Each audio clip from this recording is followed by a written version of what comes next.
Jornada de Leitura da Bíblia. Eu sou Israel Belo de Azevedo e passo a responder agora algumas perguntas que me foram formuladas, relacionadas todas ao Evangelho de João. As respostas serão sintéticas na medida do possível e não seguem nenhuma ordem, exceto a sequência com que foram chegando até o meu conhecimento. Vamos então às perguntas e às suas respostas. Em João 5,14, Jesus diz ao paralítico que curara para que não pecasse mais, a fim de que não sobreviesse sobre ele consequências ainda piores. A pergunta é: ele era paralítico por causa do seu pecado? A resposta é não. Essa mesma resposta foi dada ao cego de nascença. O que Jesus estava dizendo no caso do paralítico era o seguinte: ele fora curado, mas não fora salvo. O que ele precisava era se arrepender, não continuar nos seus pecados, que não foram responsáveis pela sua enfermidade. Se ele então se convertesse, se ele mudasse de atitude, além de ser curado, ele seria salvo. A cura perderia o seu efeito com o tempo, mas a salvação, esta é para toda a eternidade. Quando Jesus fez a multiplicação de água em vinho, esse vinho tinha álcool? A resposta é sim, vinho tem álcool. Não havia, àquela época, como hoje há em alguns lugares, a produção de vinho sem fermentação alcoólica. Isso traz uma certa dificuldade para nós, mas temos que entender, primeiro, naquela época não havia qualquer diferença e o vinho era algo central na mesa dos judeus e também dos romanos. E era usado não só para fins alimentícios, mas também para fins medicinais.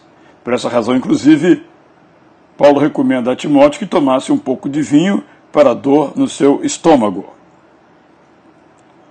A dificuldade está em que nós, evangélicos, recomendamos que não se use vinho, e estamos certos. Jesus atuou no contexto daquela época em que o vinho, isto é, a bebida alcoólica, não provocava os efeitos danosos que hoje provoca. A maior parte das mortes de jovens no Brasil está associada ao consumo de bebida alcoólica. Nesse sentido, fazemos muito bem em ser radicais com relação ao álcool. O ideal é que se consuma o vinho com moderação. Mas a pergunta é: quem sabe se é moderado ou não? Quem estabelece esse limite? Ademais, quem sabe se uma pessoa tem a enfermidade do alcoolismo ou não, que logo provoca as suas consequências? No caso da nossa igreja, por exemplo, e muitas outras, ao celebrarmos a ceia do Senhor, nós não usamos vinho, mas suco de uva.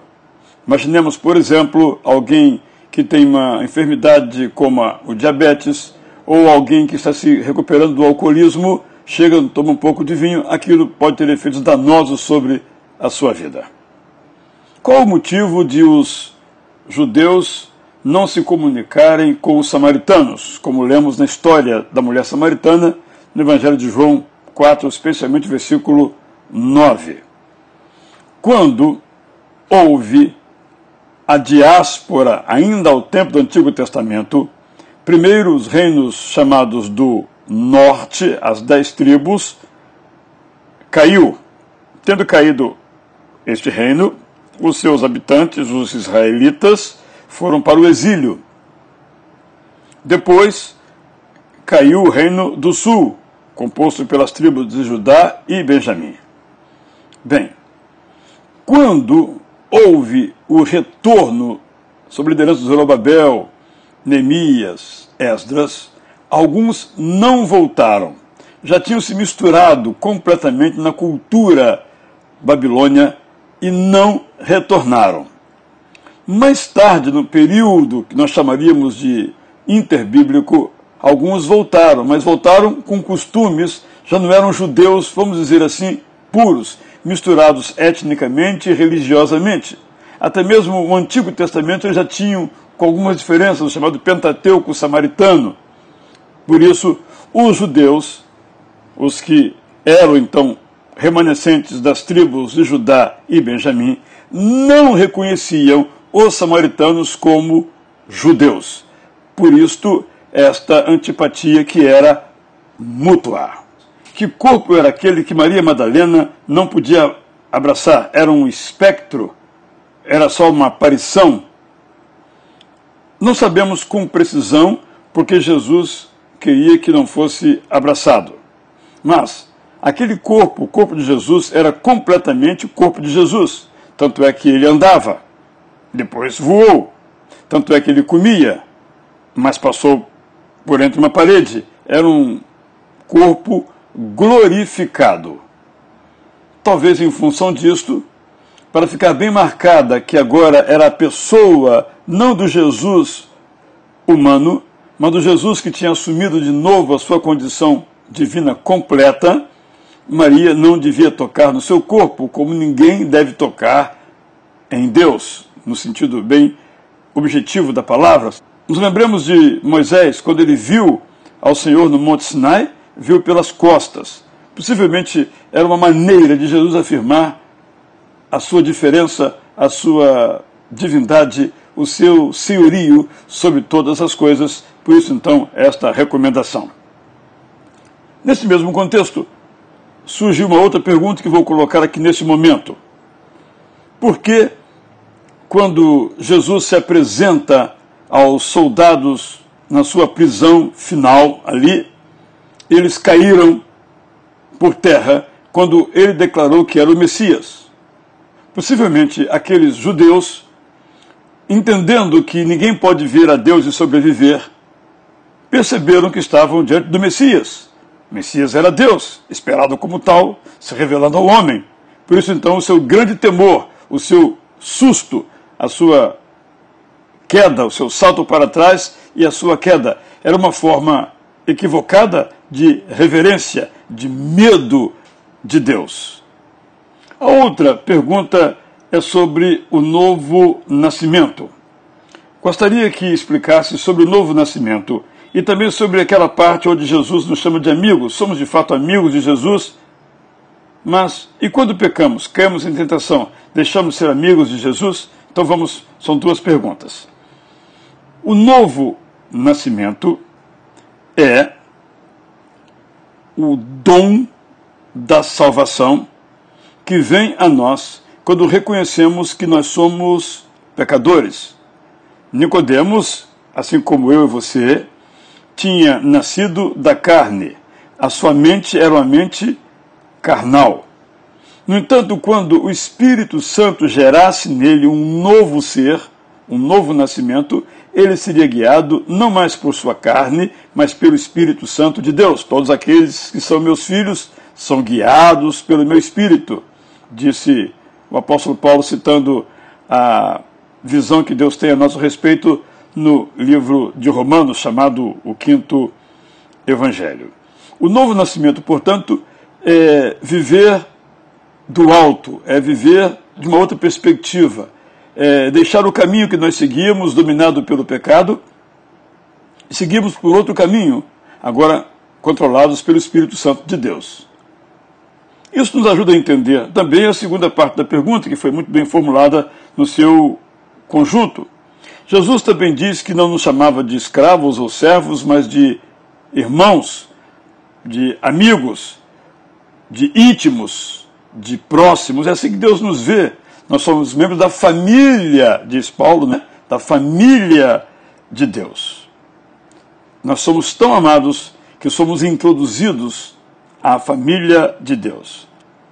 Assim como o nosso filho, nosso pai erra e não deixa de ser nosso pai ou nosso filho, nós também não deixamos de ser filhos do Pai, irmãos de Jesus, quando erramos. Isso entristece o Espírito Santo, entristece ao Pai, entristece ao Filho, mas a nossa identidade continua inalterada de filhos de Deus.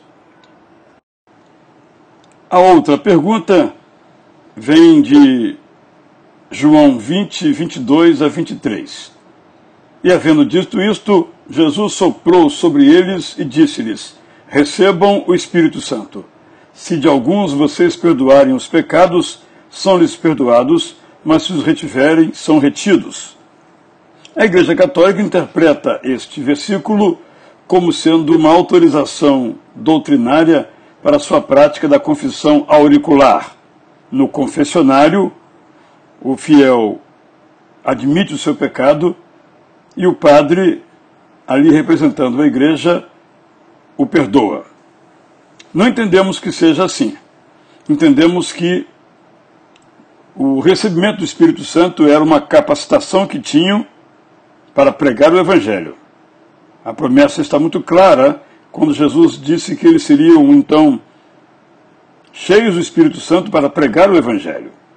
Quando nós pregamos o Evangelho, e o Evangelho chega ao coração das pessoas, elas confessam seus pecados, são perdoadas e são salvas.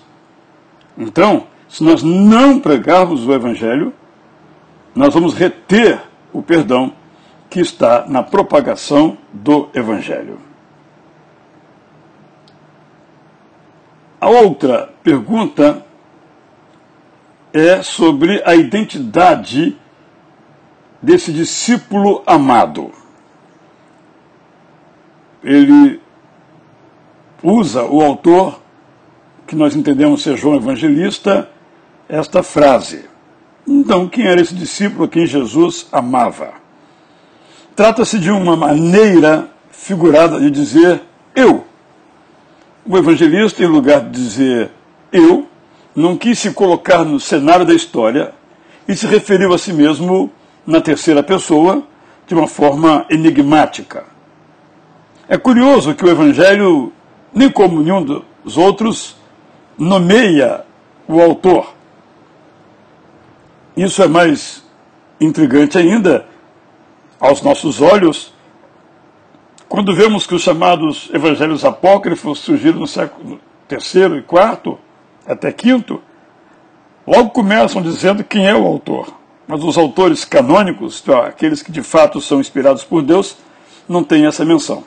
Então é uma maneira humilde de João Evangelista não se identificar, porque também ele é, assim como tal, já conhecido pelas pessoas. Nós lemos em João 9, 39, a seguinte expressão de Jesus: eu vim a este mundo para juízo, a fim de que os que não veem vejam, e os que veem se tornem cegos.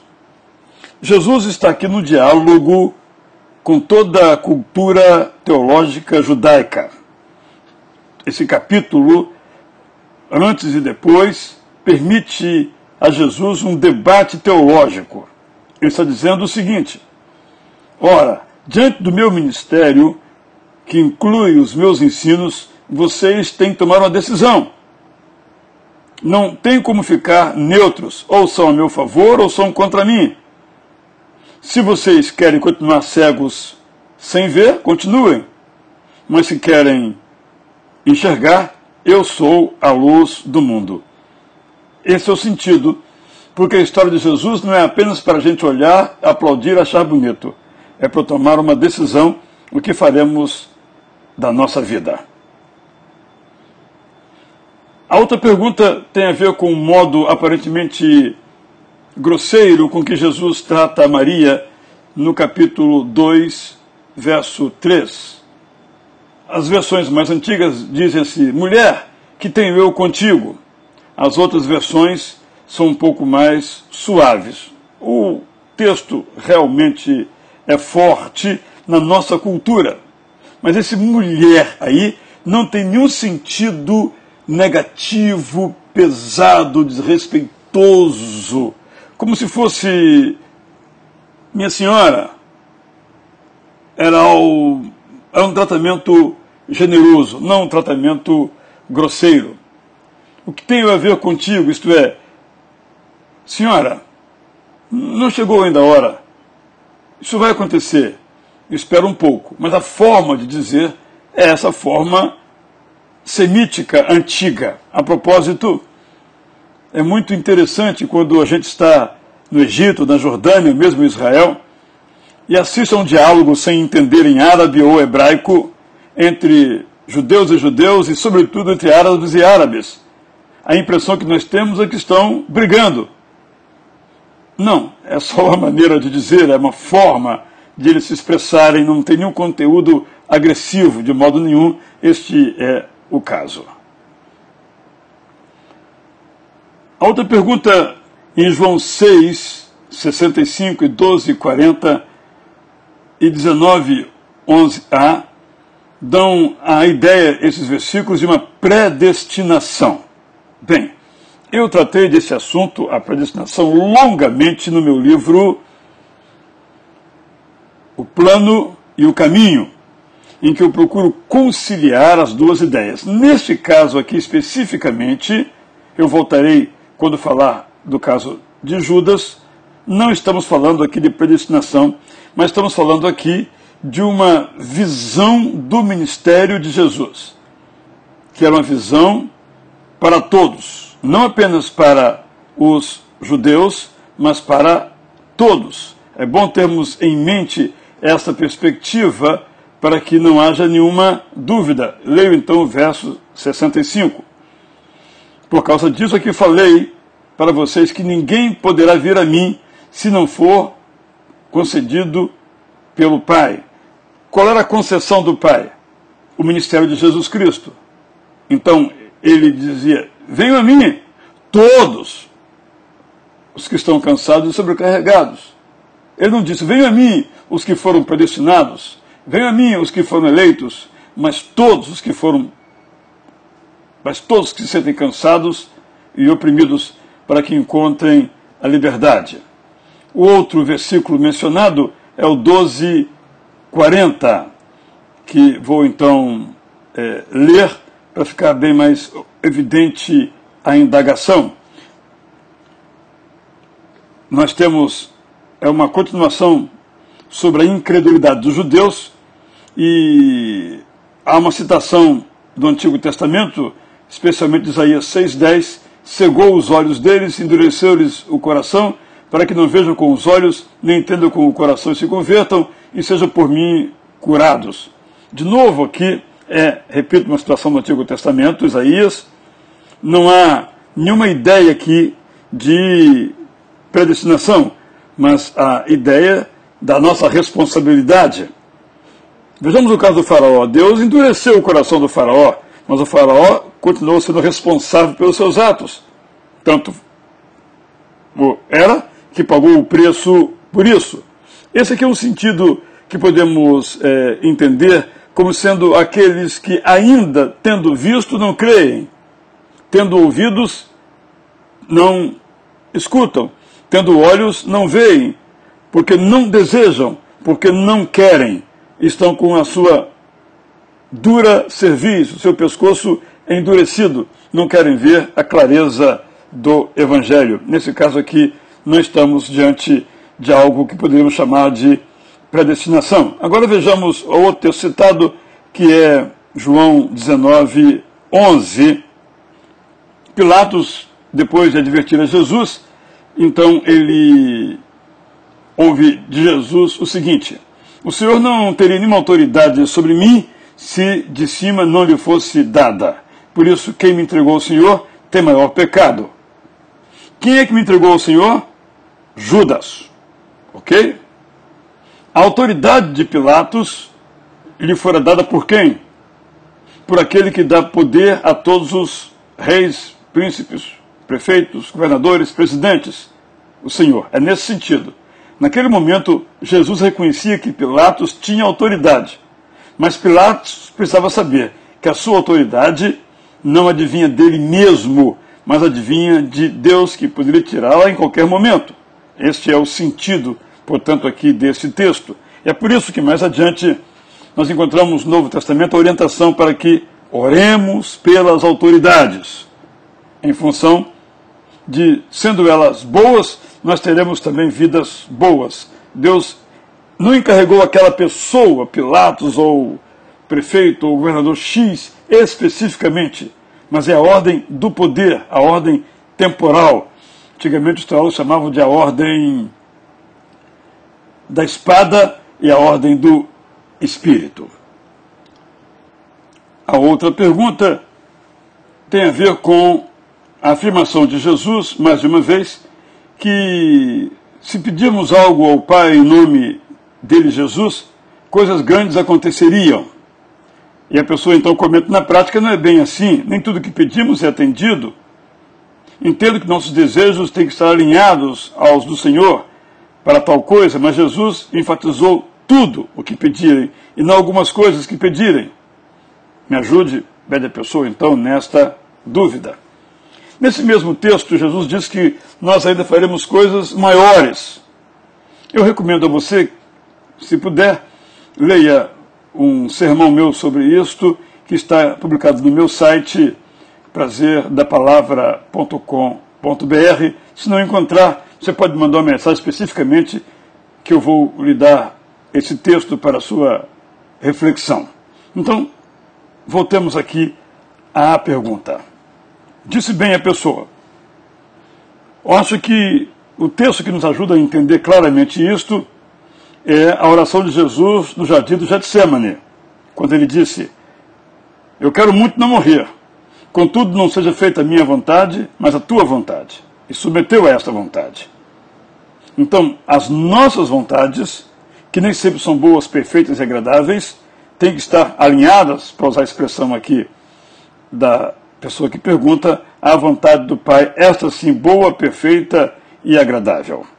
Jesus não curou a todos que estavam enfermos, mas curou a alguns. Curou segundo a sua soberania. Deus em Jesus, Deus como Pai, Deus como Espírito Santo é soberano, santo e bom ao mesmo tempo. A nossa vontade, nós não sabemos pedir como convém. Vai Deus nos dar algo que não nos convém?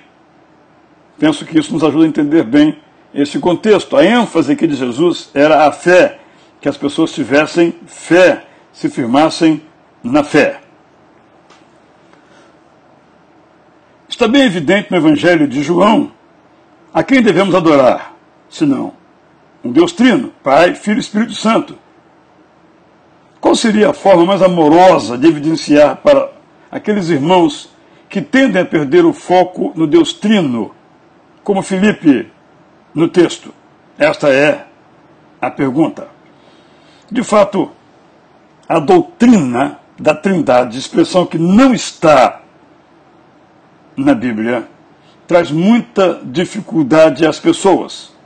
Mas nós não temos outra saída à luz das palavras de Jesus, dos seus ensinos, senão pensar nele como Deus, no Pai como Deus, no Filho como Deus. Não para formar uma trilogia de deuses, mas um Deus único. Quem me vê, vê o Pai.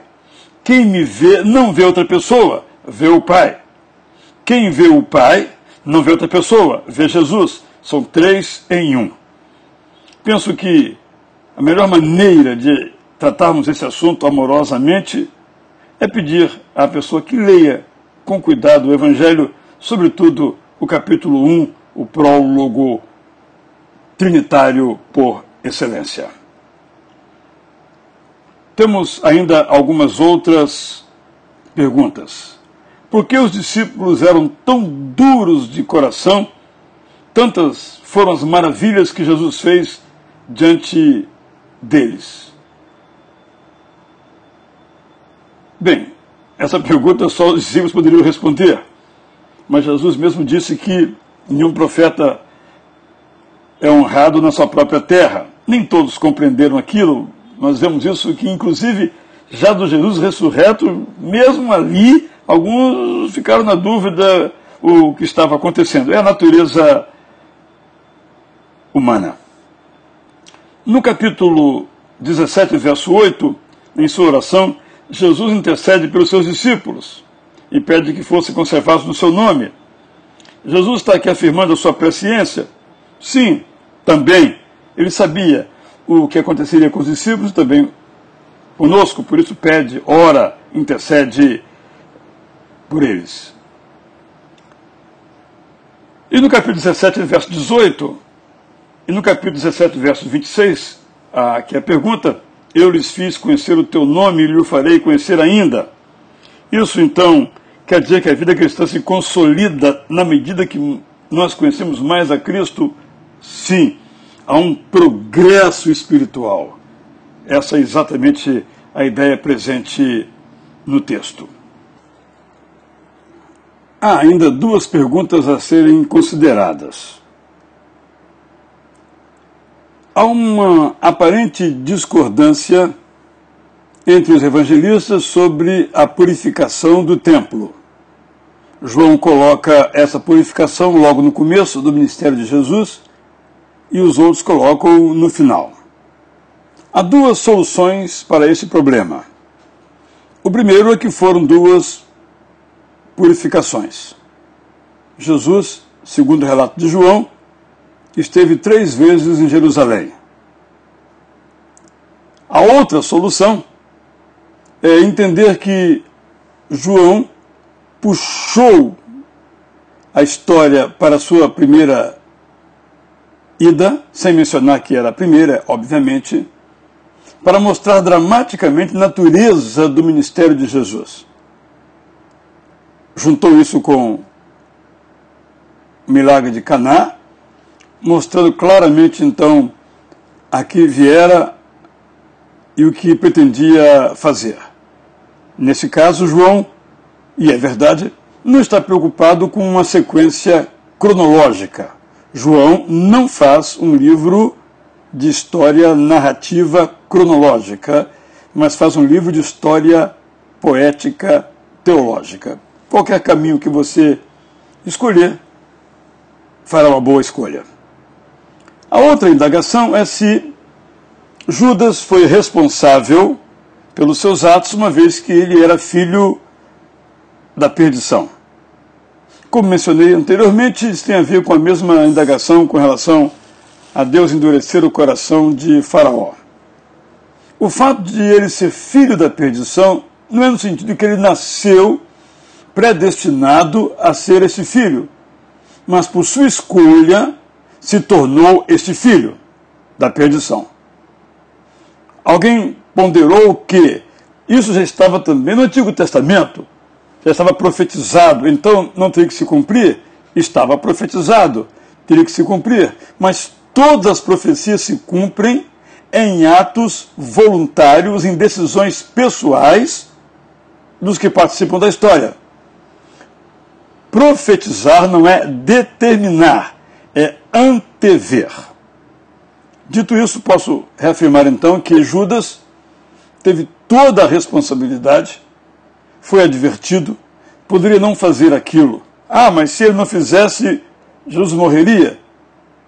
Estava profetizado que morreria. Alguém surgiria e faria o que ele fez, ou de outra maneira isso aconteceria. Então, de modo algum, esse pensamento já é bastante antigo. Há um livro, inclusive, do desembargador Danilo Nunes, há bastante tempo, dizendo que o título é Jesus, traidor ou traído? Né? No sentido de que, na verdade, ele aderiu a uma causa, mas Jesus o traiu. E que ele que continuou sendo fiel ao seu princípio da revolução dos judeus contra os romanos.